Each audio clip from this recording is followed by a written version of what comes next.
Cette vidéo a été approuvée par Eiichiro Oda. N'hésitez pas à mettre un pouce bleu. What's up les pailles? Comment ça va? On se retrouve pour une nouvelle théorie.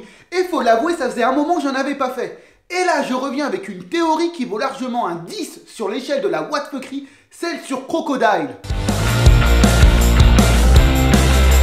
Bon, là, j'ai été le Mozart de One Piece. Que dis-je? Le Nathan Drake de One Piece. Bon, pour ceux qui ont joué à Uncharted, vous comprendrez véritablement ce que je veux dire. Pour cette théorie, je me suis basé ni sur des faits culturels, ni sur des faits historiques. Je me suis basé seulement sur 3 mangas plus ou moins connus. Oubliez toutes les théories sur Crocodile que vous avez déjà pu entendre. Je vais pas vous resservir la même soupe. Je dis pas qu'elles sont fausses, mais vous me connaissez à présent. J'aime bien prendre les gens à contresens. De plus, ces théories se basent seulement sur 2 faits. Ivankov qui connaît un soi-disant secret sur Crocodile, et la rancœur de Crocodile envers Barbe Blanche. Et c'est trop peu. Qui plus est, Crocodile, on l'a vu à Alabasta, alors pourquoi ne pas s'y intéresser? Et je m'y suis intéressé, hein, c'est logique, et j'ai trouvé des trucs assez intéressants. Par exemple, Kobura Nefertiri, le roi d'Alabasta, et plus particulièrement son prénom, Kobura. Kobura peut tout simplement se traduire par cobra en français, et il serait inspiré du serpent portant le même nom. Et là, rien ne cloche. En effet, Alabasta est pompé sur l'Égypte, Égypte serpent, il n'y a rien qui cloche. Cependant, si on observe l'œuvre d'Eiichiro Oda, on remarquera qu'à chaque fois qu'Eiichiro Oda insère un animal dans le nom d'un personnage, celui-ci a les mêmes caractéristiques que l'animal, voire un rapport avec celui-ci. Par exemple, Boa Hancock, Boa le serpent, et elle a un serpent avec elle. Bartholomew Kuma a une apparence d'ours, et il a même les oreilles en plus.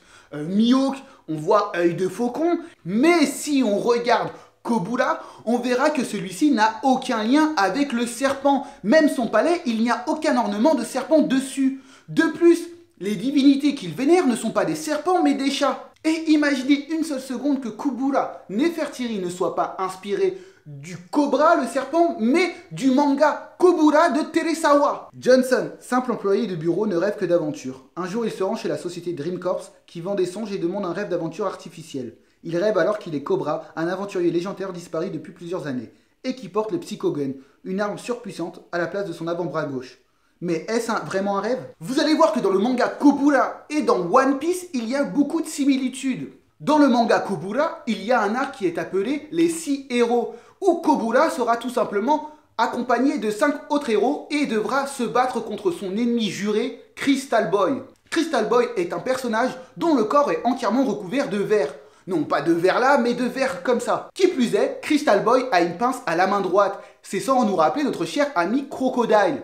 Et vous pouvez me rappeler de quoi est constitué le sable? Le verre est composé de silicium, le SiO2, principal composant du sable. Le sable, et vous pouvez me rappeler c'est quoi le fruit du démon de Crocodile? Eh ben ouais, le sable. J'avoue, c'est assez troublant. Et on continue. Crystal Boy est tout simplement à la tête de la guilde des pirates. Ah bah qui dit pirate dit forcément One Piece, hein. Et pour finir, vous pouvez me rappeler comment surnomme Ivankov Crocodile?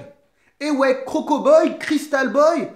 Ah là, c'est de plus en plus étrange. Mais c'est pas tout, l'un des héros se nomme Sangoku. C'est sans rappeler le personnage dans Dragon Ball. Et on sait que Eiichiro Oda s'est tout simplement inspiré de Dragon Ball pour One Piece. Mais c'est pas tout, le troisième héros se nomme Hawk, et celui-ci peut créer des tempêtes, et est lié à son maître qui n'est autre qu'un dragon. Et ça vous rappelle rien? En effet, Dragon qui pourrait soi-disant créer des tempêtes. De plus, si vous vous souvenez de ma théorie sur les lieutenants de dragon, où je vous avais dit que Mihawk pourrait en faire part, Mihawk, Hawk, moi je dis rien, hein, ce que je constate c'est tout. Hein. Dans cet arc, ils rencontreront aussi un ennemi du nom de Domingo, et il y aura une usine de drogue. Moi je dis rien, mais c'est un peu comme Dressrosa, ou alors Dressrosa est un peu comme ça. Mais l'arc qui va tout simplement nous intéresser est la femme au tatouage. Cobra devra tout simplement retrouver 3 femmes ayant chacune un tatouage sur le dos. Et une fois les tatouages réunis, ils mènent vers une arme antique capable de détruire le monde. Et ce speech vous rappelle rien? Bah ouais, tout simplement les armes antiques au nombre de 3 et une fois réunies sont capables de détruire le monde. Qui plus est, Kobura va tout simplement trouver l'arme antique dans une pyramide. Pyramide, Égypte, Égypte, Alabasta. Cette arme qui se cache dans cette pyramide n'est rien d'autre qu'un œuf. Est-ce qu'on a déjà vu un œuf super important dans One Piece? Eh bah ouais, dans le chapitre 0, Goldie Roger a à bord de son navire un putain d'œuf géant. Et je pense pour ma part que celui-ci est en rapport avec les armes antiques. Du coup, avec toutes ces informations, on peut bel et bien penser que Eiichiro Oda s'est inspiré du manga Kobura. Et vu que c'est Crocodile qui nous insère les armes antiques, on peut tout simplement penser que celui-ci en sait un peu plus qu'il veut nous le faire croire. Et pourquoi pas qu'il aurait un lien avec Goldie Roger. Alors il y a autre chose qui m'a choqué dans l'arc Alabasta. Et ben c'est tout simplement le royaume d'Alabasta. Pourquoi Oda l'a-t-il appelé Alabasta? Ça n'a aucun rapport avec l'Égypte. Pourquoi? Alors est-ce qu'il y aurait un manga du même nom? Bah plus ou moins, le manga se nomme Alabaster. Phonétiquement ça se ressemble.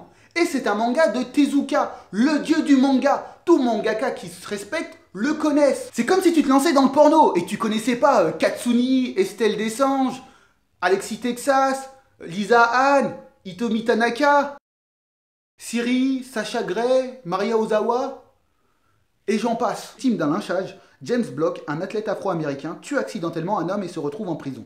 Dominé par un sentiment d'injustice, il devient Alabaster, le vengeur de l'humanité tout entière. Alors vous allez me dire, c'est quoi le rapport avec Alabasta? Bah il n'y en a aucun.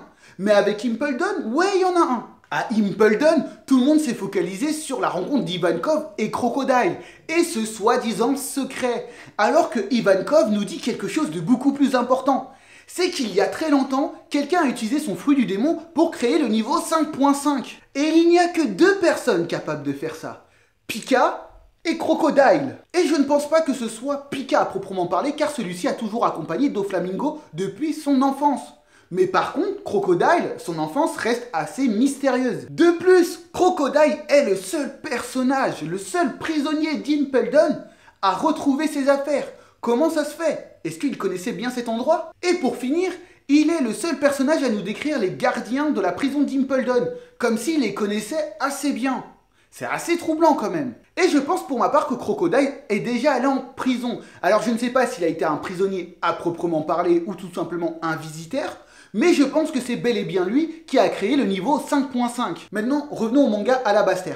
On a établi que Crocodile aurait déjà pu aller en prison. Et vu qu'une partie du manga Alabaster se passe en prison, regardons s'il n'y a pas certaines similitudes. Dans Alabaster, James Block rencontre le Dr F, qui lui révélera le secret d'une arme super puissante. Et écoutez ça, lorsque Bankley recherche Ivankov, et qu'il est déguisé en Hannibal, on voit que sur l'une des listes de prisonniers, il y a le nom de Roche Thompson. Et écoutez bien, Roche est aussi le nom de l'un des scientifiques de O'Hara. Imaginez une seule seconde que l'un des scientifiques, voire même pas mal de scientifiques d'Ohara, ont été envoyés en prison. Il ne faut pas oublier ce que nous dit tout simplement Aokiji à Water 7. O'Hara vit encore. Donc Crocodile, lors de son voyage en prison, aurait tout simplement pu rencontrer Roche Thompson. Roche, le scientifique d'Ohara. Et celui-ci lui aurait confié le secret d'une des armes sur Alabasta. Et c'est pour cette raison qu'après quelques années, il aurait décidé d'aller conquérir cette arme. Il ne faut pas oublier que Crocodile ne veut pas être le seigneur des pirates, il veut tout simplement être super bien armé pour conquérir le monde. Et pour étayer tout simplement cette théorie, je vais vous montrer que Ivankov est rentré en prison à un certain moment précis. Et pour ça, j'ai tout simplement besoin de faire une timeline. Et pour ça, les pailles, on n'aura pas besoin de grand chose. On aura besoin des Shichibukai, de X-Drake, de Vegapunk, de Ace, ainsi qu'Ivankov bien sûr. Alors partons d'un point zéro qui ne sera autre que l'ellipse des 2 ans. On commencera par X-Drake. On sait que sur l'archipel Shabondi, X-Drake était au courant du projet Pacifista, sachant qu'il a été dans la marine auparavant. Du coup, en se basant sur le trajet de Luffy jusqu'au Shabondi, on peut supposer que lui aussi a mis plus ou moins 1 an à arriver jusque là-bas. On sait que pour le projet Pacifista, Kuma était le patient zéro, sachant que tous les pacifistas sont calqués sur Kuma. Donc à présent, intéressons-nous à quand Kuma est devenu Shichibukai. Et pour ça, on doit savoir quand sont rentrés chaque Shichibukai dans la marine. Crocodile est devenu Shichibukai il y a environ 19-24 ans. Boa Hancock est devenu Shichibukai il y a 11 ans. Gekko Moria était déjà Shichibukai il y a 10 ans. En effet, c'est à ce moment-là que Thriller-Back est arrivé sur Grand Line. Doflamingo et Jinbei sont devenus Shichibukai il y a 8 ans. Mihawk était déjà Shichibukai il y a 7 ans. En effet, il s'est installé sur l'île où a été envoyé Zoro en toute tranquillité. Donc il devait être déjà avec la marine. Et il nous reste plus que Kuma. On sait qu'on a demandé à Ace il y a 4 ans de devenir Shichibukai, et il a refusé. Donc Kuma est devenu Shichibukai à sa place, il y a 4 ans. Fait amusant, on sait que grâce aux paroles d'Ivankov, que celui-ci a été envoyé en prison sous les ordres de Dragon. On sait aussi que Ivankov savait que Kuma était un Shichibukai, mais pas un pacifista. Il n'avait aucune information de Dragon. Du coup, on peut supposer que Ivankov est allé en prison il y a environ 4 ans. Et on peut même penser que Kuma a obtenu sa place en livrant Ivankov au gouvernement mondial. Et environ à ce même moment, Crocodile a décidé de s'emparer d'Alabasta. Et pour moi, j'en suis sûr, ce n'est pas une coïncidence. Du coup, en échange d'une certaine information, Ivankov, ou plutôt Dragon, aurait pu aider Crocodile pour Alabasta. Dans une de mes théories précédentes, je vous avais dit que Dragon aurait pu être un membre de l'équipage de Goldie Roger. Juste avant, je vous avais dit que Crocodile aurait pu avoir un lien avec Goldie Roger. Fait amusant, Crocodile sauve Ace, le fils de Goldie Roger, lors de son exécution.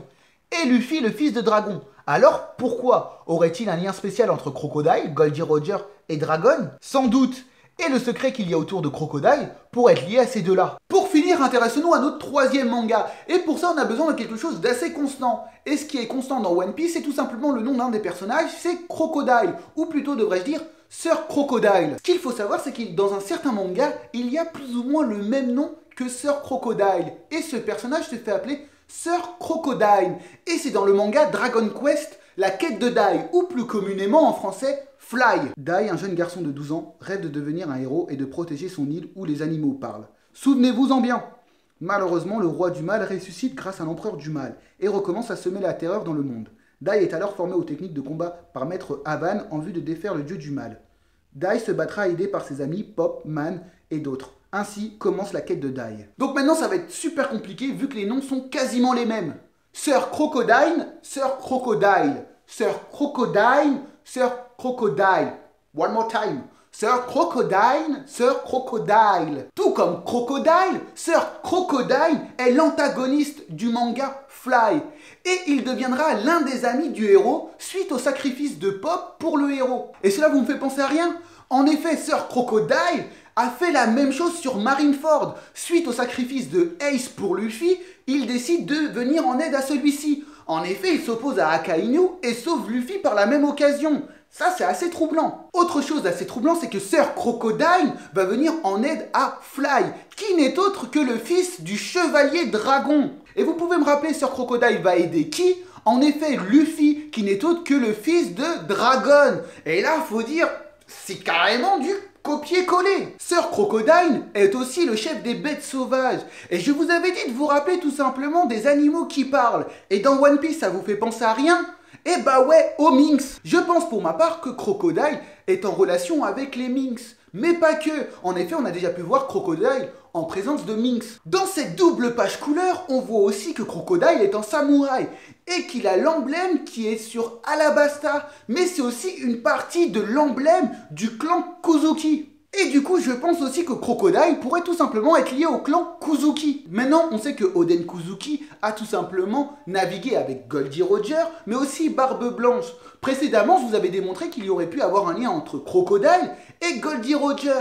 Et on connaît aussi la rancune de Crocodile envers Barbe Blanche. Donc ça pourrait faire un petit lien. Et il ne faut pas oublier que Nekomamushi et Inuarashi sont en guerre. Ils ne peuvent pas se blairer. Et ils ont une même rancune qui a l'air d'être la même rancune que Crocodile envers Barbe Blanche. Et pourquoi pas, elle aurait pris source de ça. Ok, je vous vois venir, vous allez me dire, ouais mais bon, Oda a dessiné tout simplement Crocodile étant enfant et il n'a pas de kimono ou quoi que ce soit. Mais n'oubliez pas que les Minx échangent leurs vêtements, c'est leur trésor. Et s'il a vécu parmi les Minx, il aurait pu tout simplement échanger ses vêtements. De plus, on sait que le clan Kuzuki sont des tailleurs de pierre.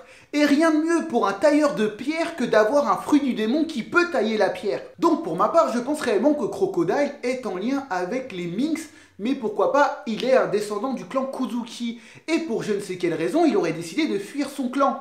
Ce qu'il ne faut pas oublier, c'est que quand Barbe Blanche est venue à Wano Kuni, une fois que le clan Kuzuki est allé sur le bateau de Goldie Roger, voire même Barbe Blanche, ils ont été mal vus, car en effet, quitter le pays, et en plus rejoindre des pirates, est super mal vu d'après Kinemon. Donc la rancœur tout simplement de Crocodile pourrait être liée à ça. À cause de Barbe Blanche, sachant que Oden Kuzuki est parti avec Barbe Blanche, celui-ci aurait pu tout simplement détruire le clan Kuzuki et le rabaisser à une des plus basses cases de Wano Kuni. Donc voilà pour ma petite théorie, j'espère qu'elle vous a plu. C'est comme ça qu'on fait une théorie, on va sur les lieux du crime, on cherche des indices, on analyse, on fait une investigation bien profonde, et ensuite on tire des conclusions. Bam! Comme ça. Crocodile, je t'ai percé à jour. Mais ne prenez pas ces théories comme argent comptant. Ne prenez pas toutes les théories des youtubeurs comme argent comptant. Moi, dans mes théories, j'essaye de vous donner un autre axe de réflexion. J'essaye de vous faire réfléchir. N'attendez pas que quelqu'un vous dise quoi penser. Réfléchissez par vous-même avec tous les indices qu'on vous fournit. Donc à présent, vous connaissez la musique. Likez, partagez et surtout, abonnez-vous. Allez, ciao les pailles!